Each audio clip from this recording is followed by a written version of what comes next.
Legend tales of a place where the booze flows freely and the stories are always entertaining.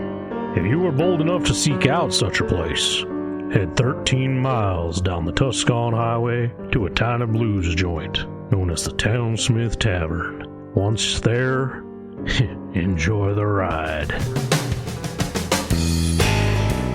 Ladies and gentlemen, you are listening to a UA production of Beer, Blues, and Bowl.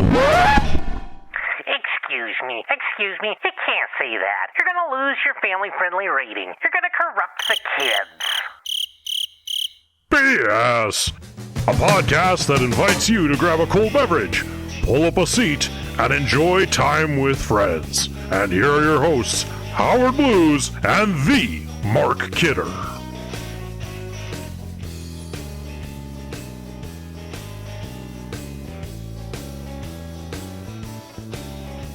Good evening, ladies and gentlemen, and welcome to Beer, Blues, and BS, the podcast that tonight is the one night we go extreme. Extreme! That's right. It's a special extreme Extreme! edition. Are you going to continue that all night? I might have to. No? Oh, boy. Hey! It's the one night of the year where it goes extreme! For one match. For one match, yes. Yeah. That's, I think, the parentheses after it. Extreme rules. The one night the WWE goes extreme. Parentheses, one match. Sorry, I missed a couple there. Extreme! All right. Here we are. Yeah. Big show. We're going to start off. No, big show's over at AEW.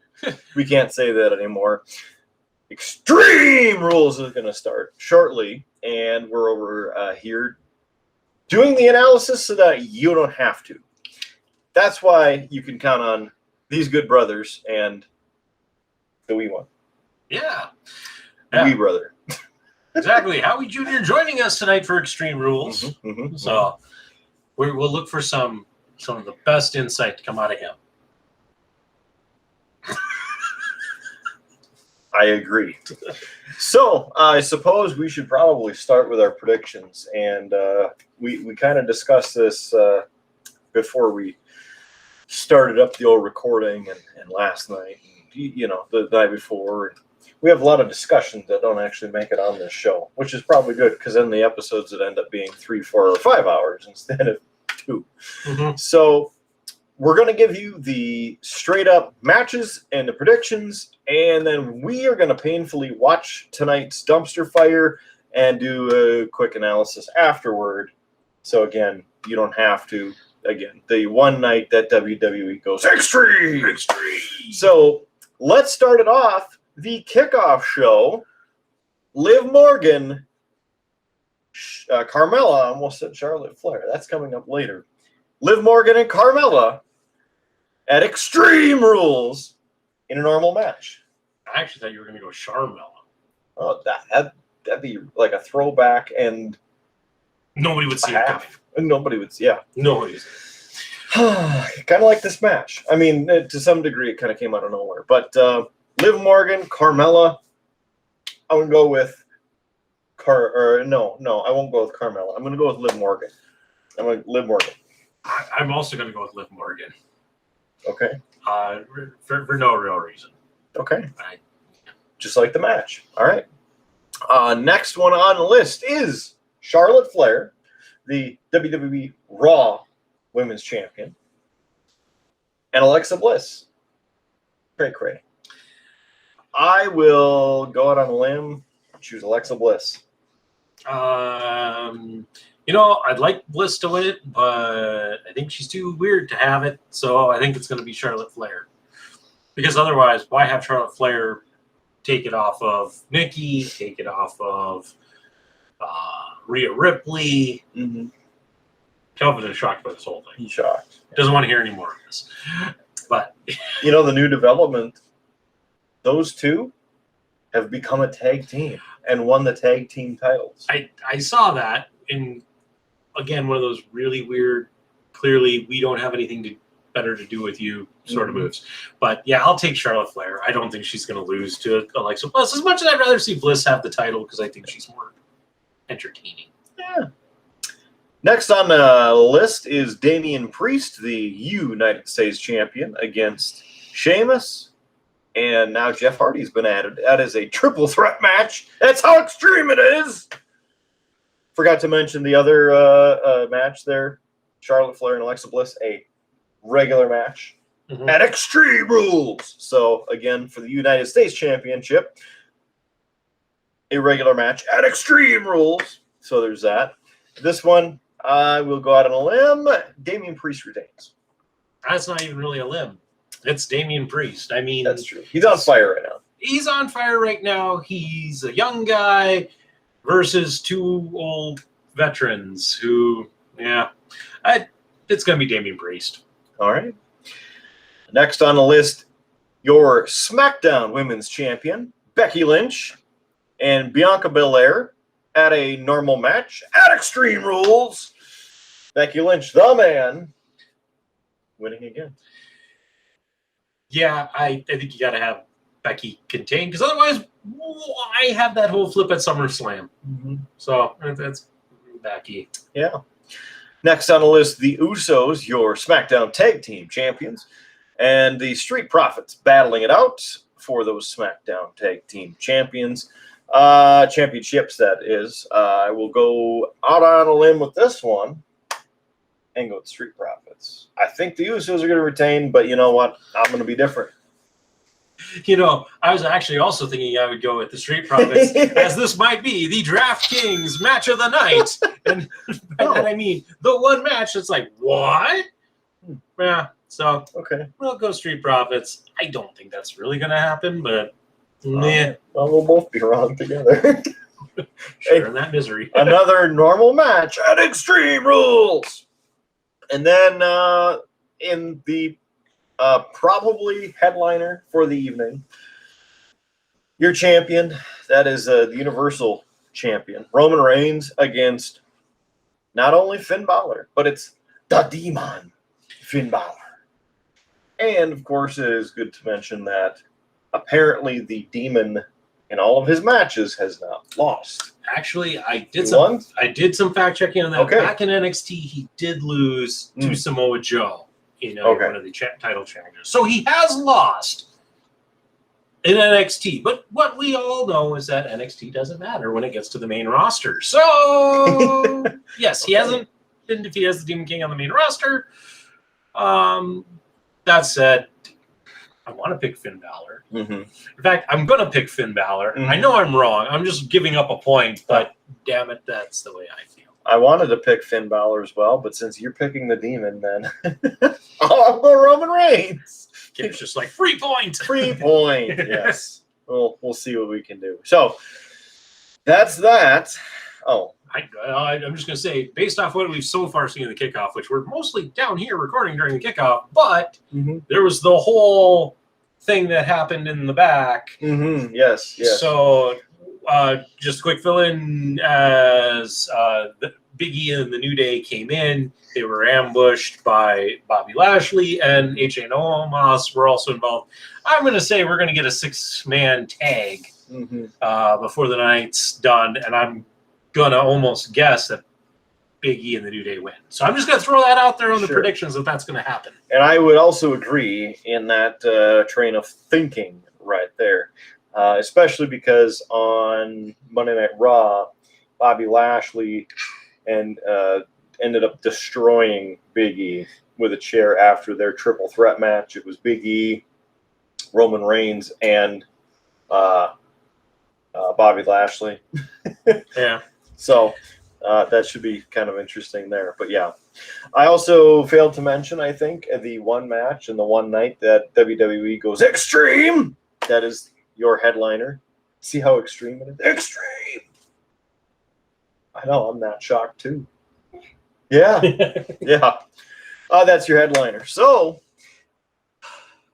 now it's just the next, hopefully only 3 hours of our life to see how this goes. Hopefully it is good, and yeah, we'll just have to see, I suppose. But time for WWE Extreme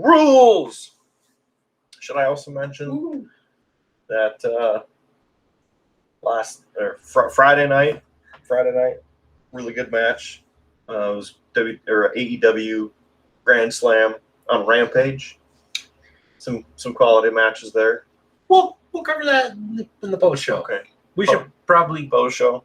get upstairs. Get to the TV. Yeah. And we can watch this. You hungry? Yeah. Yeah. So somebody's ready to eat his chicken nuggies. It's nuggy time, huh? Woo. All right. Well, hold on. We're going to do this for you. Stand by.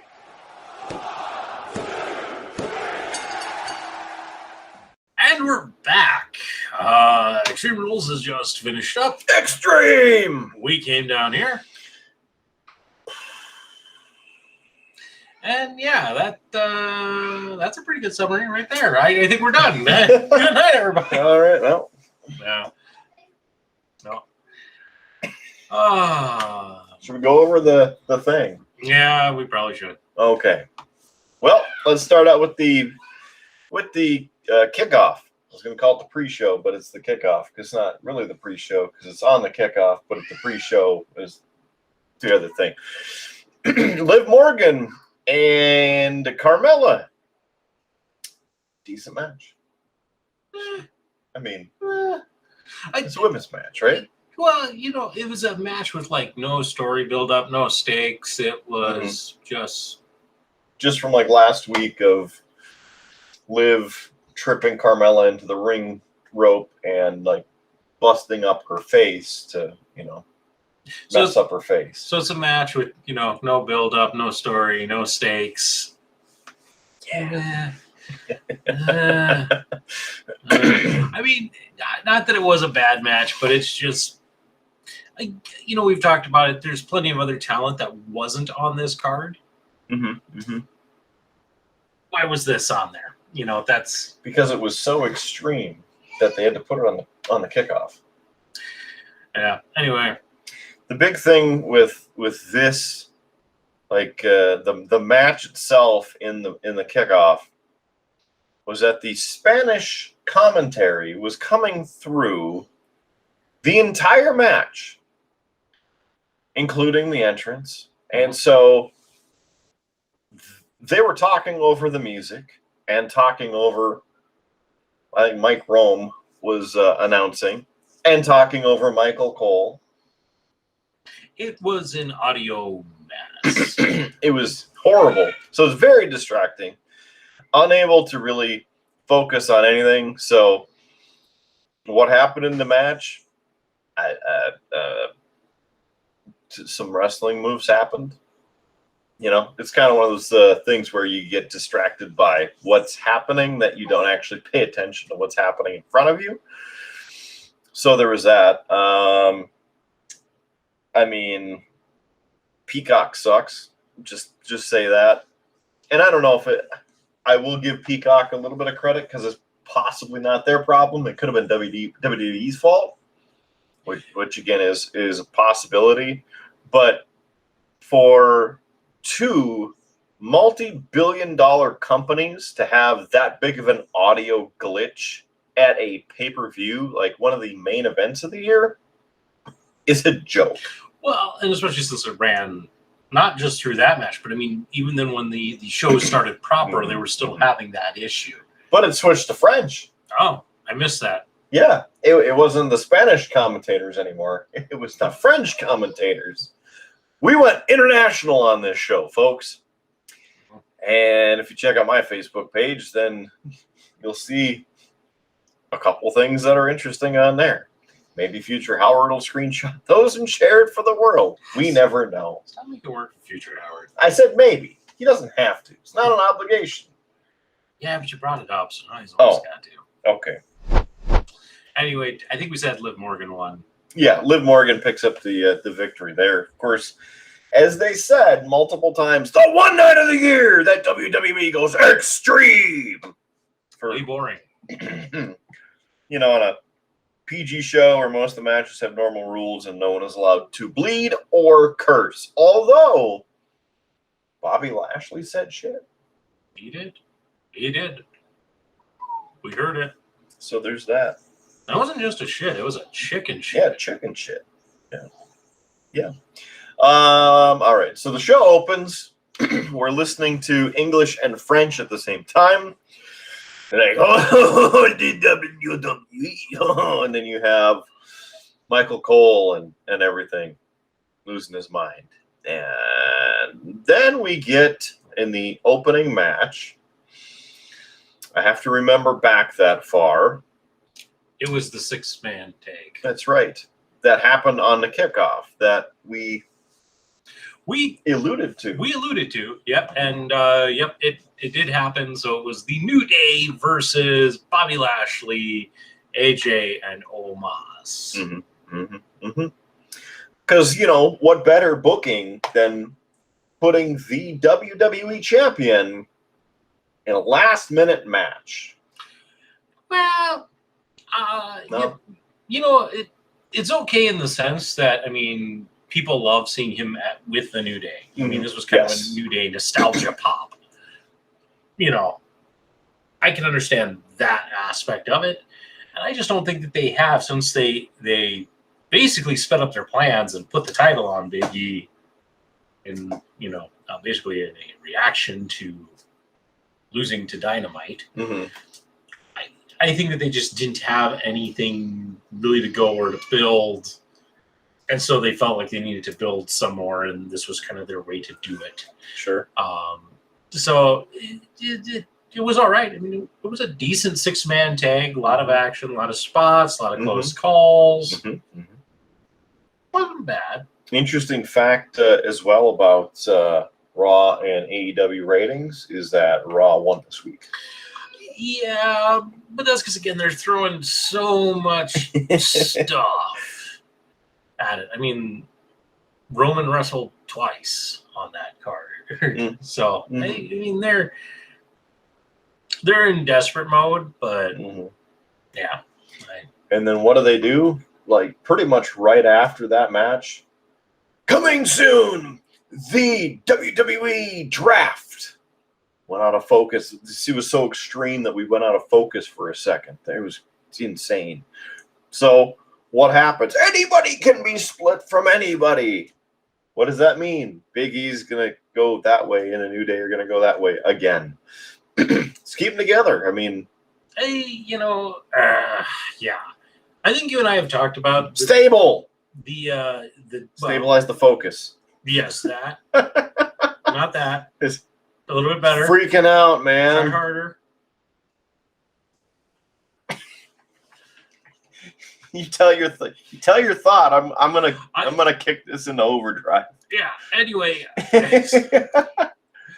So I forget even what my thought was. Oh boy.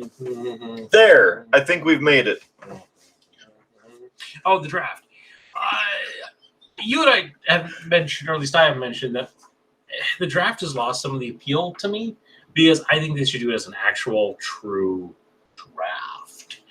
Everybody, okay, and they say, well, everybody's up for grabs, but we know that not everybody's up for grabs, right? Yeah. You're not going to take Roman Reigns off of SmackDown. You're just not. So you kind of know that not everybody's going to go, and even then, they only pick so many. So it's not that. It's not like they're going to actually truly put up. I mean, this would be one of those awesome things. Is they literally just made, hey, here's the big board. Everybody's name's on it that's available, and as names get picked, it goes off. I mean, a true draft, I think, could be very interesting. But the other thing about it is, who are you having draft? There are no general managers. Yeah. Who's drafting this? Here's Triple H and Stephanie again. Raw picks it, but who? Or Baldy and Sonya Deville. Like Adam Pearce. Adam Pearce, yes, that guy. Yeah. So why? It's one of those things that there's no GM to it. There's they've done so many stupid things with it. Would you do just an actual draft where you put everybody's name up there? That'd be crazy. And I think I don't know. Remember if we talked about it on this show before, but I know you and I had discussed it about like the NHL expansion draft. Each franchise gets 6 saved people that you can't draft. So, for instance, Raw, SmackDown, and it's, I'm guessing, not involving NXT because it's not in any of the promotional material, but Raw gets to save 3 people, and SmackDown gets to save 3 people. So there. Who are your 3 people who you lock in who don't move? Yeah. You know, do you lock in Roman as the champion over here, Big E as the champion over here, or do you gamble on a stable? Wait, there really aren't any stables. Do you just lock in the champions, or do you lock in some of your core members who haven't won the title lately? Yeah, there's a lot of possibilities with this, but it's not going to be that. Yeah. It's really, they're going to take half the Raw roster and half the SmackDown roster and switch them and make a big deal about all of the picks that could happen. Oh, that's a big pick. Anyway, to get back to the match, needless to say, New Day wins. I don't think that there was any. I don't think any of us had really even missed that one. So, Nah. Anyway. So there's that. Next on the list is SmackDown Tag Team Championship. Yeah. With the Usos and the Street Profits. I think my brain fell asleep during this pay-per-view. I mean, half of us kind of did. But when it comes down to it, this match had some pretty good spots for one person.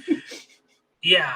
Gitter and I had the comments after the match, but I really felt that Montez Ford really was doing the best out of anybody in this match. And I mean that he was actually coming in with a story, and he sold his injuries from when he was attacked after his match with Roman Reigns. He came in, and the way he went after the Usos was, I am actually legitimately pissed off at you. Mm-hmm. And he kind of used that offense. It was a stiffer offense. It was less showy. It was less of the big kind of bubbly personality and more of, I'm mad, I'm upset. Mm-hmm.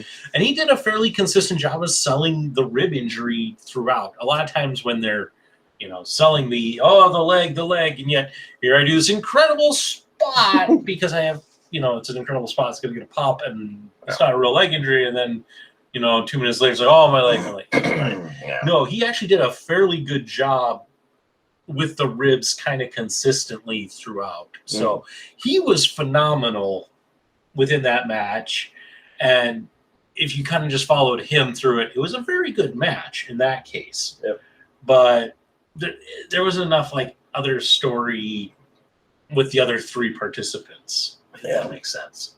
I mean, there's some good spots in it, and again, like you said, he was playing off of the injury to the ribs, and there were some counters to push the injury, if you will, through the match. So yeah, there was that. One other downside to this match was that it followed the 6-man tag, and there were a lot of similar spots between the two. Mm-hmm. I think it's probably because these guys did not get a chance to see the match really before them and see some of the stuff that happened.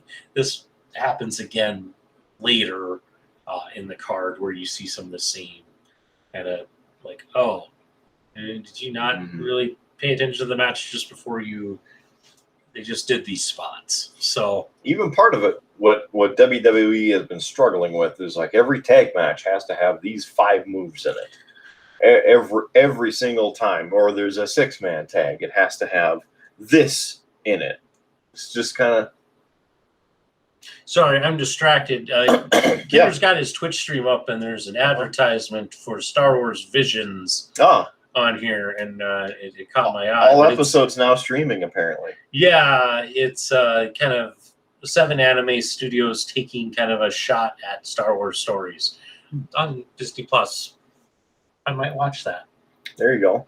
So anyway, sorry, that distracted me. We have good advertising on the KRDN Eyewitness Weather Now stream, which you can find twitch.tv/KRDN Eyewitness Weather Now. So there's a cheap plug for you.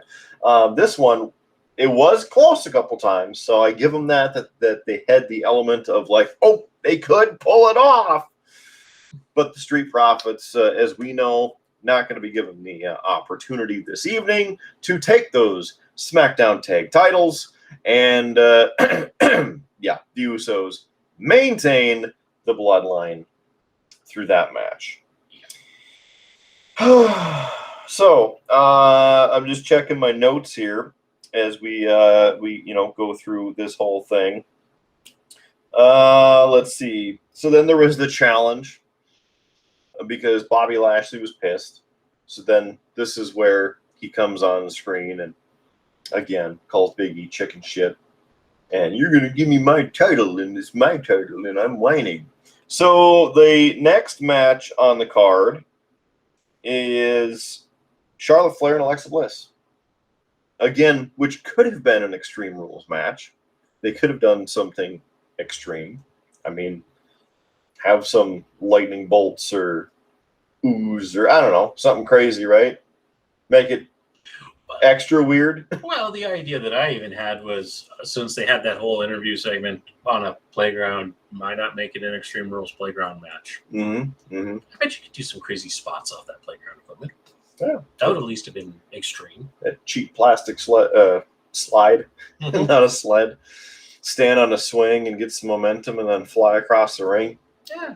Maybe their health insurance doesn't cover it. Yeah, Do they even get health insurance anymore? No, they never did because they're independent contractors. That's right.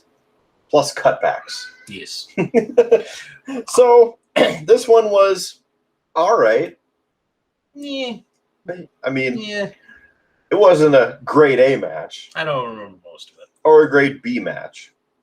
But Alexa Bliss had new ring attire again. Charlotte Flair had new ring attire, which that was weird. It was more trippy for Charlotte because half of her apparel was black and half of it was gold.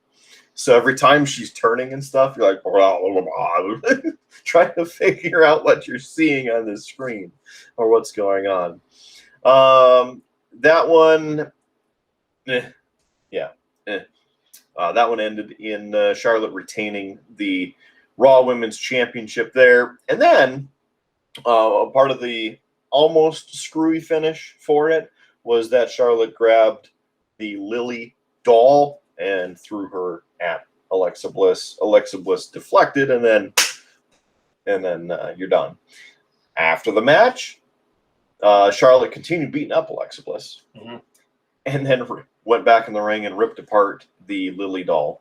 Now this part bothered me, and I cheered a little bit because the doll thing has kind of been annoying. Just whatever, right? Not into it. Having her rip apart the doll, I'm like, good. Maybe we're done with this. And then Alexa Bliss comes back into the ring, and here's where it really annoyed me about this, because I think they were going for something over the top. Like, because Alexa Bliss was screaming, and this is her hometown, Columbus, Ohio. Don't think we mentioned that yet. And then you see Alexa Bliss screaming, and in her mouth you can see this big Alka-Seltzer tablet that isn't really dissolving. So I think she was supposed to have it dissolve in her mouth as she's picking up the pieces of this doll, and then she's supposed to like foam all over and be super crazy or something. I think that's what they were going for, but I think that they forgot that with an Alka-Seltzer tablet, you need water to make that happen. And if you've been wrestling and therefore, talking, screaming, all of that, not a lot of saliva in the mouth, it's not going to have the effect. She almost needed to like drink some water at some point to really activate it and make it happen. And it just it looked bad. Yeah. And then that whole thing it lasted too long. It was, but I will say kudos to Alexa Bliss for sitting there with an Alka-Seltzer tablet. I mean, if you've ever drank an Alka-Seltzer, it's got a strong taste. It's one of those you chug quickly. You don't sit and sip that water. Sure. You drink it fast. So to sit there with it on there, didn't quite get the effect there. On one note though, Apparently, Alexa Bliss is, really building her reel for acting season because, of course, we're coming up on all the fall premieres, so maybe she'll get a gig while acting there. And on another note, that with Charlotte dismembering Lily, she's acting less like Ric Flair and more like Jimmy Snuka. No? Okay. Let's move along then, because you can get past that gimmick. We saw Paul Heyman in the back on the phone, sitting there having a conversation, and then rudely interrupted with a microphone, just kind of creepily popping in, and it's Caleb Braxton creeping up on him. And then he kind of went on a little bit of a tirade that was funny, had some funny points to it. Usos come back, and then he went back because the bloodline. So presumably, I mean, he essentially gave it away with saying Brock Lesnar on the phone. I don't know. It's interesting how they're setting up the Crown Jewel thing, which we got an ad for that. Crown Jewel coming up on Thursday, October 21st, 28th, 6th, somewhere in the 20s. It's a Thursday. We'll talk about it again eventually. Do our predictions, but what time is it? Noon Central. So if you're working, I guess take 4 hours out of your day. Yeah, I go to the bathroom. Just watch it on your phone or something. I don't know, but that's coming up. So, yeah, we mentioned who won there. Next match was a triple threat, which could be construed as an extreme match because there's no rules. There's rules when WWE wants them to be there, and then there's not when they don't. Things like rope break or weapons or interference from the outside, different things. So tonight was one of those nights. Anything goes in the triple threat. I do want to say, though, again, I haven't really watched a lot, but I made this comment that Sheamus in his entrance when he comes out with the mask and the long coat, I mean, it's very reminiscent of the Repo Man from the 90s wrestling. Future Howard will throw a picture on. Compare and contrast. Yeah. Get this man a chain. Truthfully, I think that I don't really remember much of this match. I was busy wrangling Howie Jr. I think there were some cool spots, but that's I mean, I can tell you who won, but I missed most of it, and I'm not really beaten up by it. Yeah.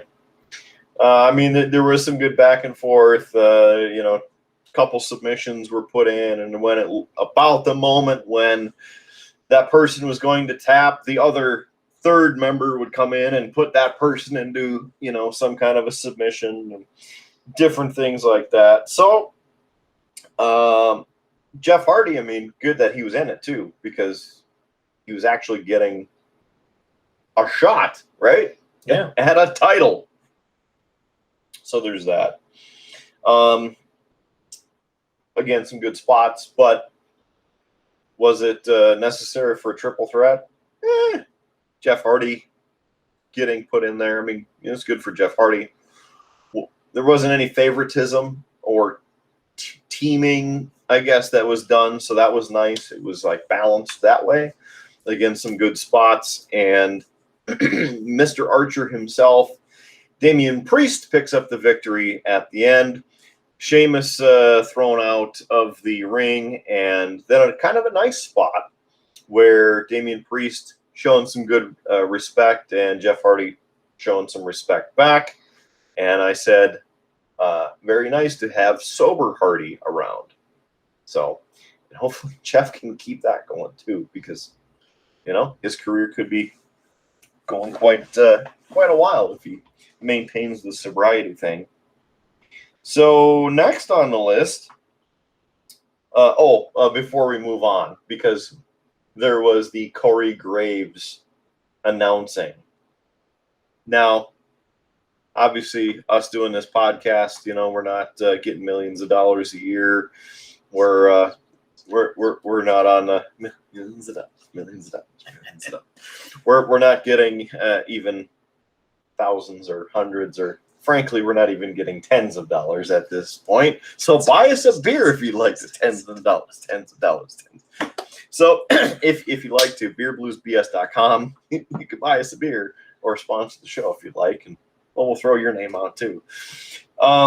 Corey Graves, he's having kind of an off night. Maybe he was listening to the Spanish and then the French too in his ears. I don't know.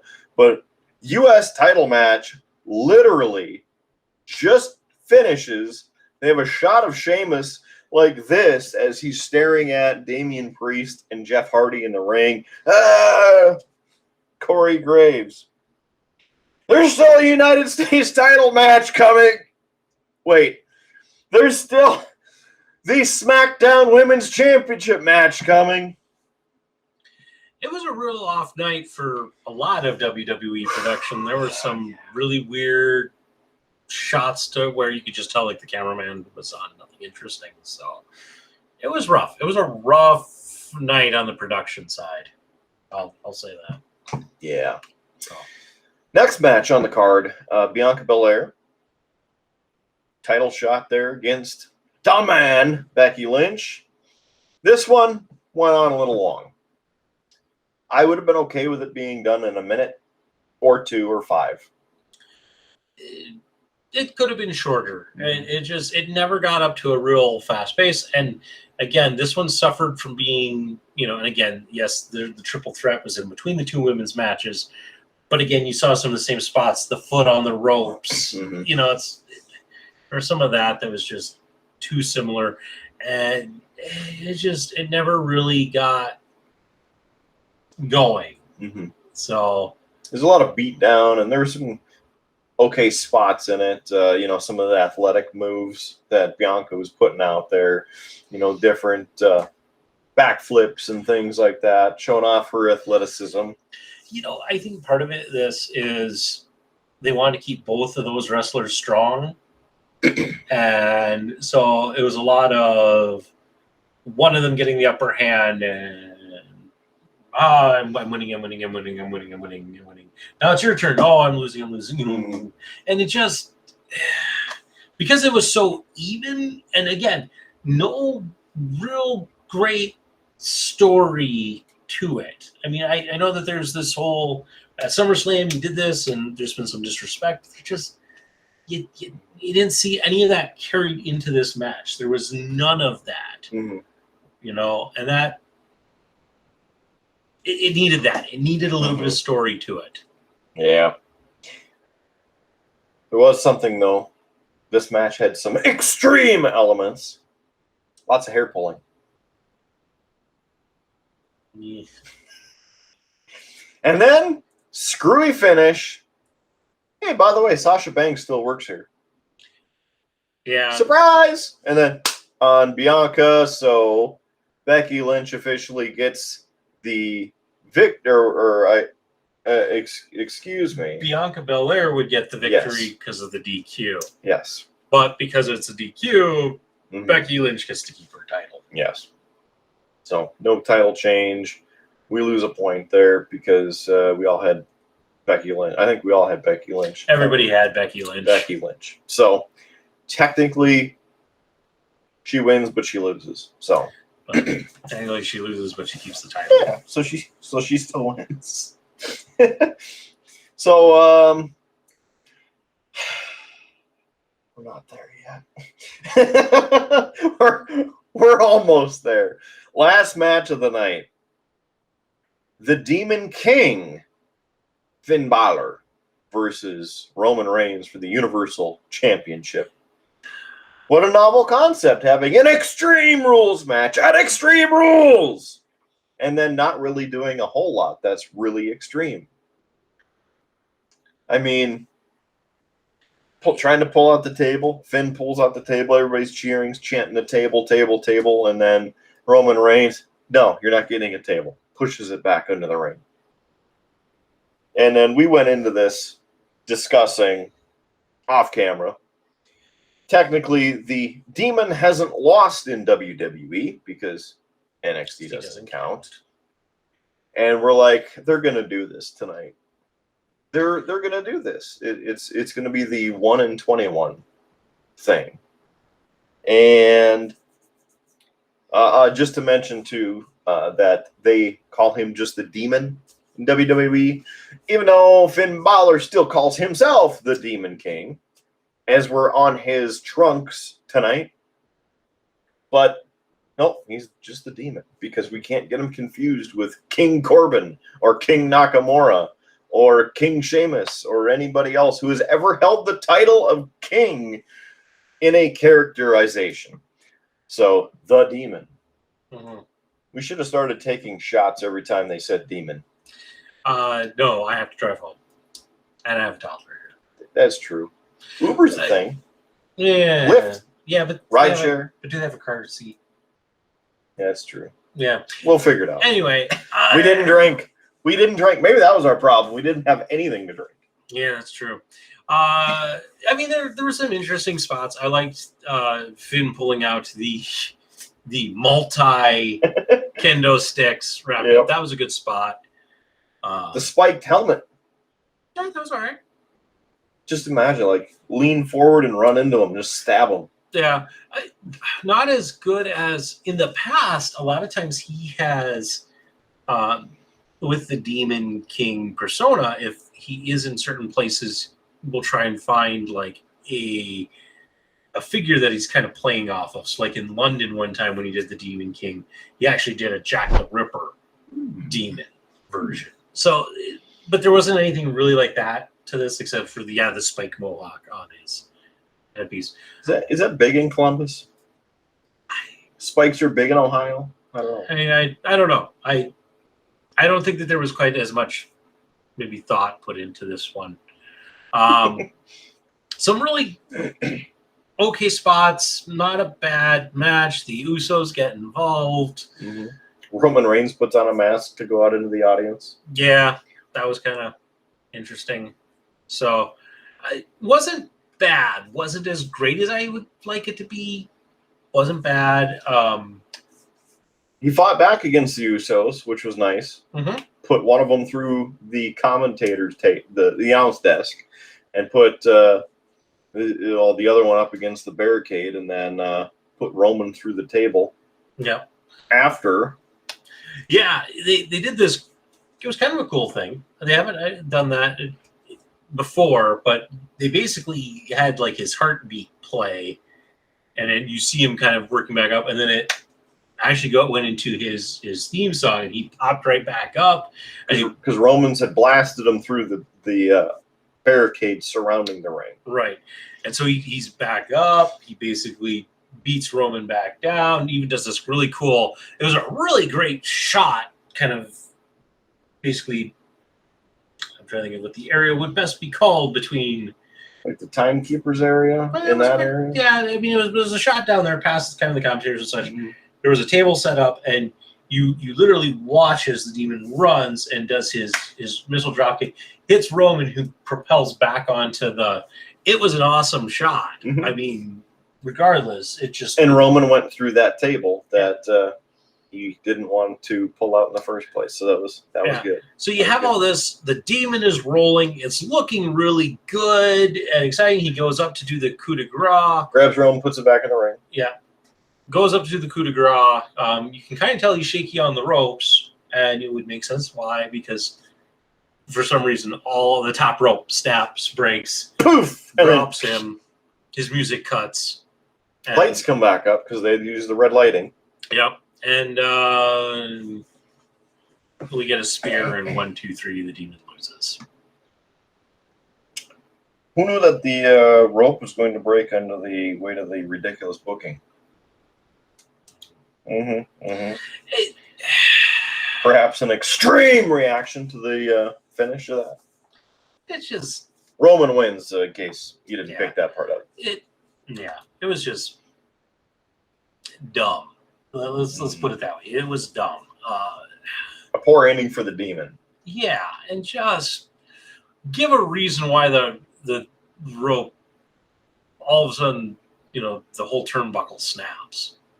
I mean, because it looks like it's queued up. You can't call it an accident or anything like that when all of a sudden the lights change, the music drops, and all of that. I mean, it's just... There could have been lightning or something, or maybe one of the Usos. You take a wider shot, and the Usos are at the opposite corner, touching it or messing with it. Something, it just... You hear poof, and the whole top rope across the 4 turnbuckles gone. Yeah, cheesy. It was bad. It was really bad, and yeah. So it left me. I'm glad the show's over. Yeah.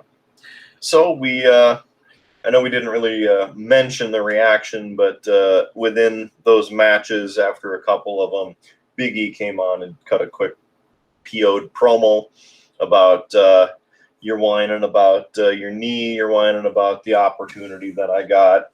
You just weren't ready. So here's your 24-hour notice, kicking off Raw with the WWE Championship title match. So 7 o'clock Central, Monday night, September 27th. Big E, Bobby Lashley. Yeah. Monday Night Raw. There it is. For the scores on the predictions, yes. In 4th place was Kidder's wife with 2. Mm. It's not a good night for her. Mm-hmm. Jerome and I tied for 2nd with 4. Wow. Kidder, you only missed 1. Wow. And that would have been Becky Lynch. Yeah. Otherwise, you had every other one right. Cool. So. Yeah. It's been a while since I've done that well. Yeah. Well, and I think a couple years maybe now since I've aced it. I probably would have been in there, but again, I took Finn Balor because I was under protest of that, and I took the Street Profits thinking that might be the DraftKings. Because as we've stated, my theory being that there's a DraftKings, they have some of these screwy finish matches. So that was my thought. I'm guessing that was probably more of the Becky Lynch Belair match with the return. That was your screwy finish of the night. So that was the DraftKings match of the night. Oh. So our match of the night. What say you? Best match out of the card tonight. I would give best match to the Usos versus the Street Profits, solely on the basis of Montez Ford and the storytelling he did throughout that match. That was, to me, the match of the night. Okay. How about you? I know you didn't really get to see it, but Damian Priest, triple threat for the U.S. title. Just off the top of my head. I mean, that had, like I was mentioning, some good spots in it. Was there a story? I mean, just Sheamus is pissed off and he wants the U.S. title back. Jeff Hardy's like, hey, bro. I'm there. So, that was all right. Overall, the pay-per-view score, 1 to 10. Oh, 1 to 10? Or 0 to 10. I'm more of a letter grade kind of guy. Oh, okay. I know we're doing letters, numbers. We could do hieroglyphics if you'd like. Well, I was just going to say, if I was giving it a letter grade, Ancient it'd probably symbols. be like a D from me. I just...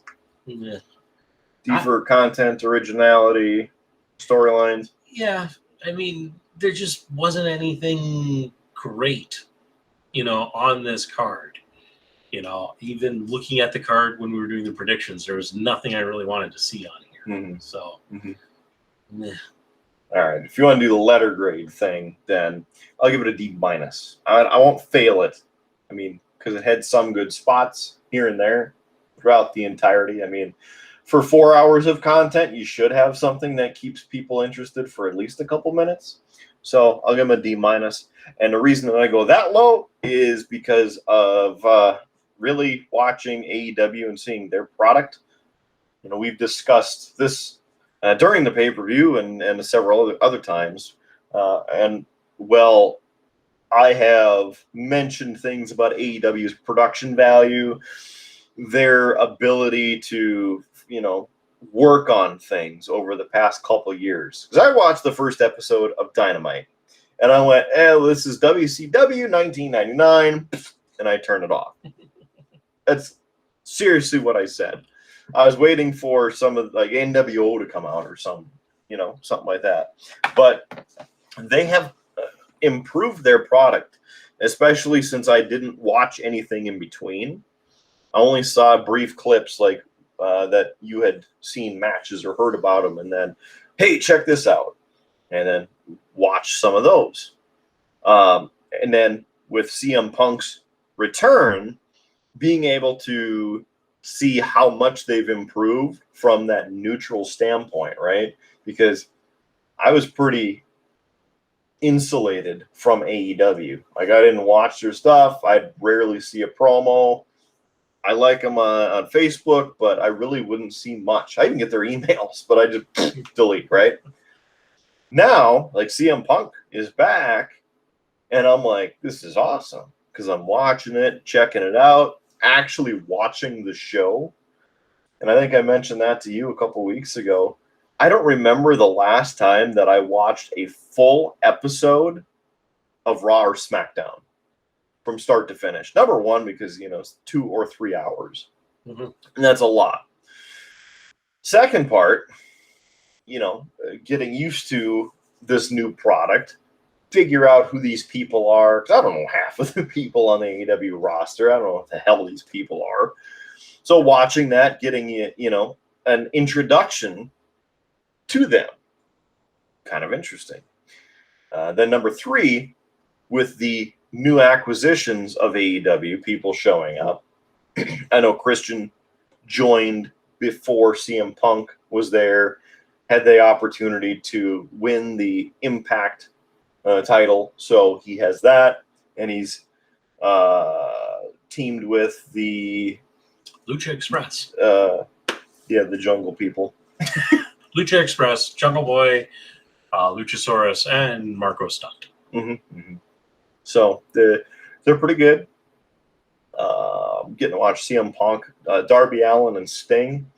Watching them wrestle on Wednesday, and quickly watched the first hour of Rampage. So watched CM Punk's match. That was a good match. He actually got busted open a little bit. Yeah, I saw. Mm-hmm. I caught the AEW on their YouTube. It put up the end of that match, so I watched the last 5 minutes. I gotcha. I did not get to see the second hour, though. Hey, was that an NXT commercial? I think it was an NXT 2.0 commercial on the stream. They found us. Now they are listening. I didn't get to see the second hour of AEW Rampage because they didn't extend the time slot for 2 hours.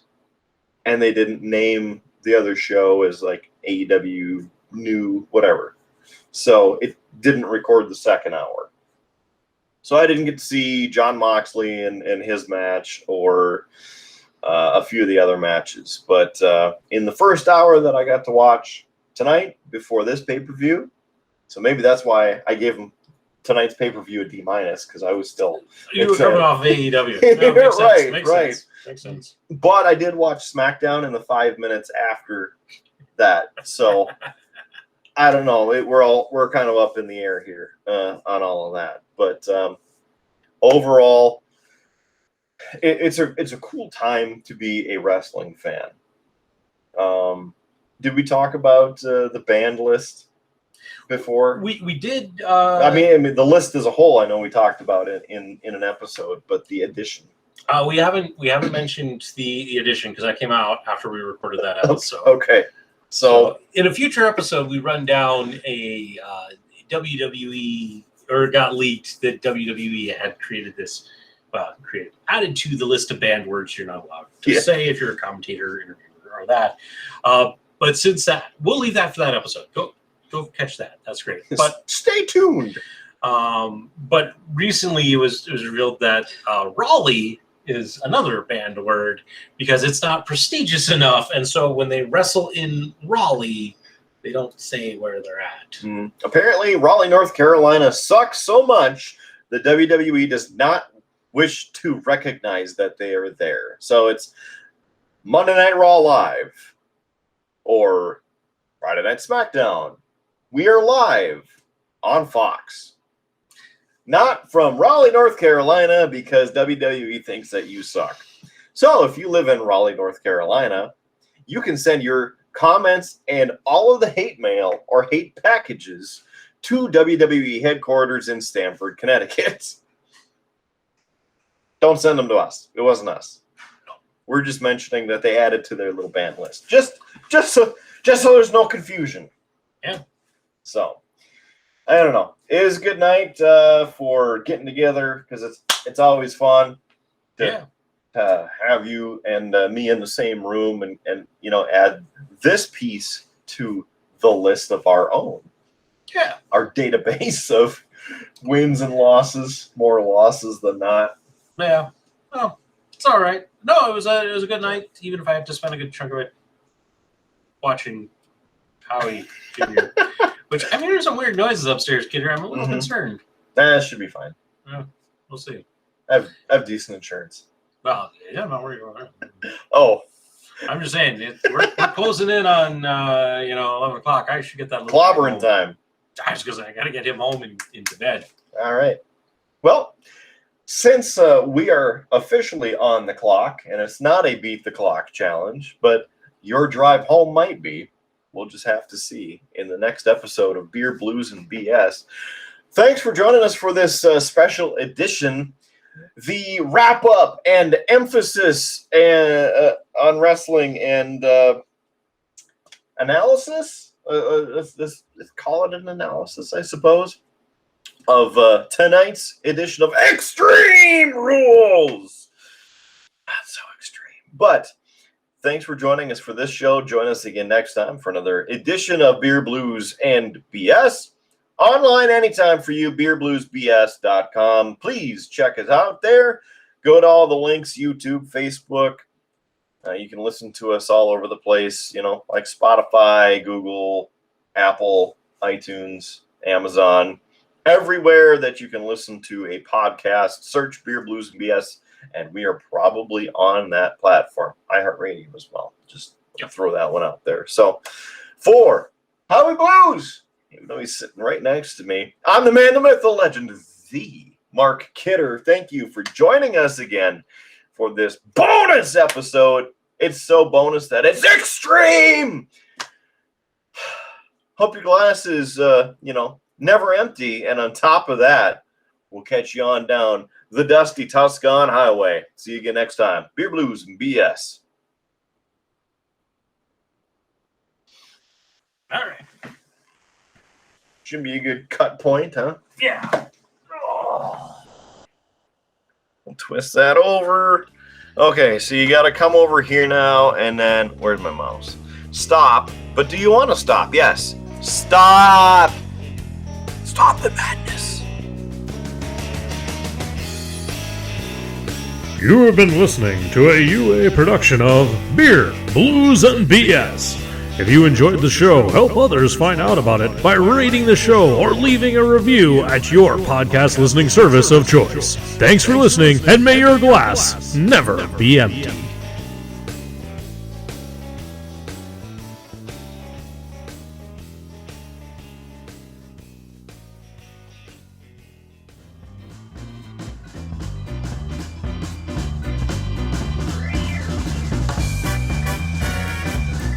UA Productions presents A Glimpse Behind the Curtain.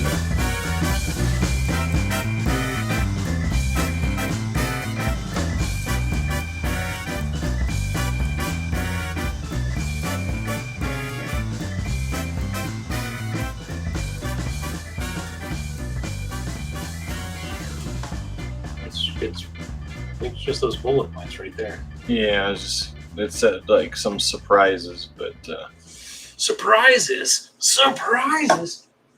I didn't. Are you just surprised? Yeah? Are you the surprise? Howie Jr. at Extreme Rules? Nobody saw it coming? Nobody at all. Alright, got your commentator look on here. You ready to make some analysis? Some predictions?